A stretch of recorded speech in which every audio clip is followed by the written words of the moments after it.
අද වීඩියෝ එකෙන් මම ඔයාලට අරන් එන්නේ 7 ශ්‍රේණියට අදාළ ප්‍රැක්ටිකල් එකක්. මේ ප්‍රැක්ටිකල් එක තියෙන විදුලි ජනනය පාඩමේ ප්‍රැක්ටිකල් එකේදී කරන්න තියෙන්නේ දෙහිගෙඩියක් භාවිතා කරලා විදුලිය නිපදවීම.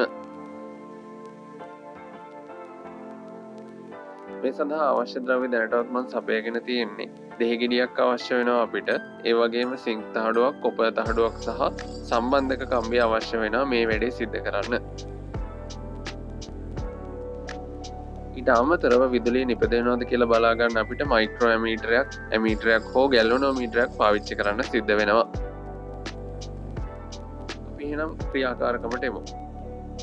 මුලින්ම කරන්නේ දෙහිගෙඩියක් අරගෙන ඒකට කොපර් තහඩුවක් සහ සිංක් තහඩුව සම්බන්ධ කරගන්න එක.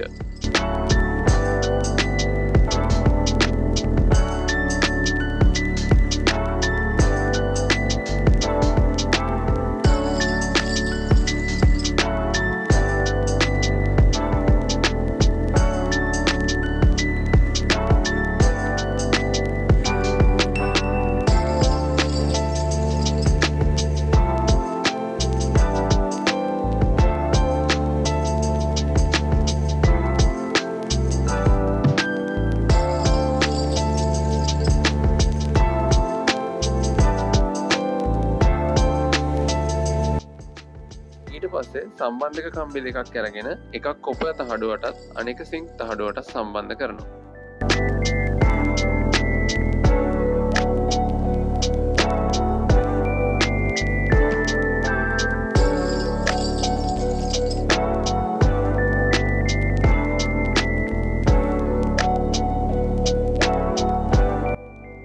ඊට පස්සේ අපිට පුළුවන් මේ සම්බන්ධක කම්බි දෙක අපි ළඟ තියෙන මයික්‍රෝ ඇමීටරයකට ඇමීටරයකට හෝ ගැල්වනෝමීටරයකට සම්බන්ධ කරලා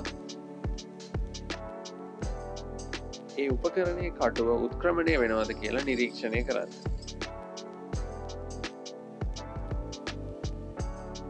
අපි ළඟ තියෙන ඇමීටරය හෝ ගැල්වනෝමීටරයේ කටුව උත්ක්‍රමණය වෙනවා නම් අපිට එතනින් තීරණය කරන්න පුළුවන් මේ දෙහිගෙඩියෙන් විදුලිය නිපද වෙනවා කියලා.